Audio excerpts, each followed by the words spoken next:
Olá, sou a Sabrina Neto, gerente na Textual Comunicação, e esse é mais um episódio do Conecte-se 15.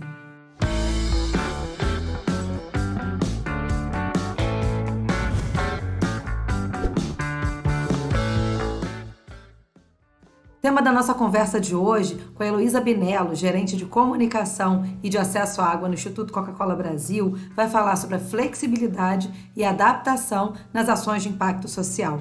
Projetos sociais que demandam e demandavam presença física foram fortemente impactados com a questão do isolamento social por conta da pandemia da Covid-19. O que a Heloísa vai trazer para a gente é um pouco de como foi essa adaptação para um instituto tão importante quanto Coca-Cola Brasil e como que foi feita essa comunicação em rede. E mais importante é como funciona essa atuação e essa comunicação para conseguir dar essa virada e conseguir rapidamente, com agilidade, poder beneficiar milhares de pessoas. Tudo bem, Heloísa? Obrigada por estar aqui com a gente.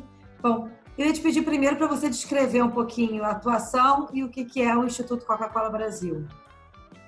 Tá bom, o Instituto Coca-Cola Brasil é uma OCIP, que é mantido pela 50% pela Coca-Cola Brasil e 50% pelos fabricantes que compõem o sistema Coca-Cola Brasil. E a gente atua no Brasil inteiro. A gente tem duas causas. A primeira causa é a empregabilidade de jovens e a segunda é acesso à água. Os projetos mais conhecidos de cada uma dessas causas são o Coletivo Jovem e o Água Mais Acesso.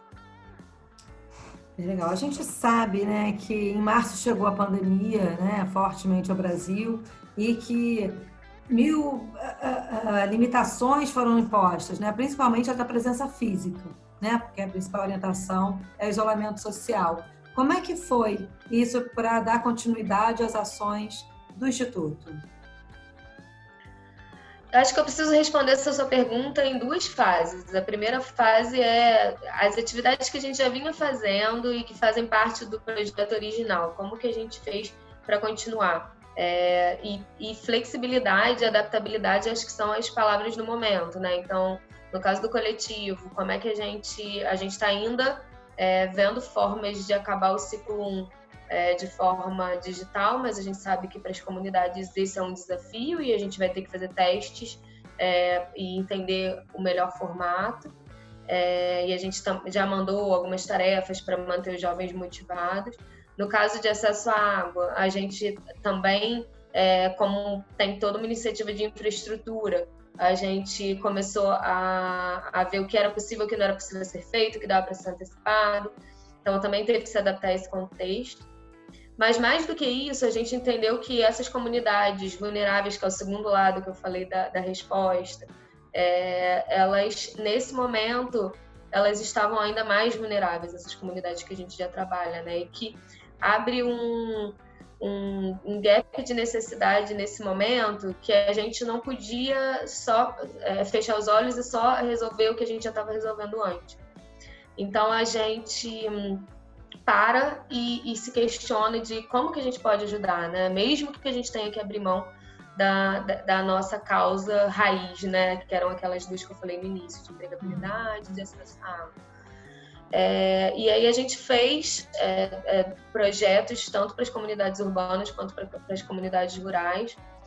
E a nossa grande descoberta foi que logo nos primeiros dias que a gente começou a trabalhar nisso, que a gente não estava parando o trabalho da nossa causa trabalhando numa outra causa de socorro, né? A gente estava sim trabalhando numa causa de socorro emergencial, mas a gente também estava ajudando a construir o legado que a gente já vem construindo há muito tempo, porque a gente estava garantindo a sustentabilidade dessas comunidades. Imagino que a comunicação e até a ação em rede aí deve ter sido muito importante, né? Porque são muitas comunidades e vocês precisavam entender exatamente quais eram as demandas e como trabalhar isso, né? Que vocês trabalham já com muitas ONGs. Fala um pouquinho disso para a gente, por favor, essa atuação em rede. Tá bom.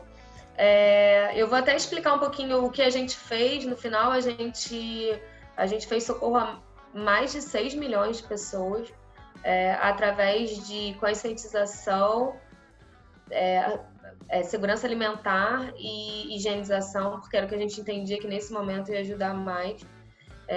No caso de acesso à água, a gente usou essas 3 frentes também, mas a gente adicionou uma frente que era garantir a sustentabilidade de acesso à água, lá no contexto rural, que lá esses modelos de acesso à água são ainda mais frágeis do que aqui. E a gente entende que a gente só conseguiu fazer isso com tanta agilidade por causa da experiência de 20 anos do Instituto, e essa tecnologia social que a gente desenvolveu, que ela é robusta o suficiente para ser atingida em escala, e aí foi isso que você falou, né? A gente tem uma rede de diversas ONGs e líderes comunitários que garantem isso, mas ela é flexível o suficiente para se adaptar à realidade de cada um dos locais, para produzir cada vez mais impacto. Então, a gente entendeu que foi o match perfeito entre o que a gente tinha desenvolvido durante todos esses anos e o que o país precisava nesse momento. O que você acha? Qual é o contexto da comunicação disso, né? Qual o papel da comunicação nesse contexto? Olha, em negócio, a gente fala que comunicação ela vem para gerar mais resultado, né? Seja de curto, de médio ou de longo prazo. E no universo social, eu não vejo diferente isso. Eu acho que comunicação vem para gerar mais impacto. E aí, dentro da estratégia de comunicação, você mede impacto de curto, médio e longo prazo. Eu acho que a grande diferença nesse contexto é que a gente usa toda a nossa força e nosso conhecimento de comunicação para gerar impacto nesse momento. Porque não adianta a gente construir impacto de longo prazo, já que é nesse momento que a gente precisa desse socorro emergencial. Então, tanto nas nossas estratégias de conscientização, quanto de convocação mesmo, desse nosso poder de convocação, a gente traz a estratégia de curto prazo de impacto. O que você acha que fica aí de aprendizado com tudo isso, né? Enfim, com essa capacidade principalmente de vocês mobilizarem, mudarem, virarem a chave, né? O que fica de aprendizado no pós-pandemia? Olha, eu acho que o grande aprendizado que fica é como que a gente consegue transformar esse período num legado e na evolução do que a gente quer entregar. Eu falei para você lá no início que a gente falou que a gente vai ter que parar o que a gente estava fazendo para socorro comunitário, e depois a gente entendeu que o socorro comunitário fazia parte do legado que a gente queria deixar, né?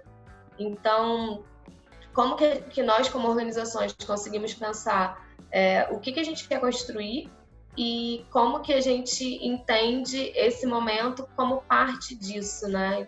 Sem dúvida, o socorro às comunidades, que são o veículo de fazer impacto para a gente, foi fundamental nesse momento. E, sem dúvida, tudo que a gente está vendo aí de colaboração, quebra de barreiras de competitividade, muito mais muito mais construção de colaboratividade, também é um legado que a gente pode construir como o terceiro setor nesse momento de atuação, né? E mais do que como terceiro setor, né? Como sociedade. Então, dentro de um contexto tão difícil para todo mundo, como que a gente consegue ter um olhar positivo e um olhar do que a gente vai tirar disso, né? Eu acho que esse é o grande aprendizado. Bom, Heloísa, muito obrigada pela sua participação. Obrigada a você.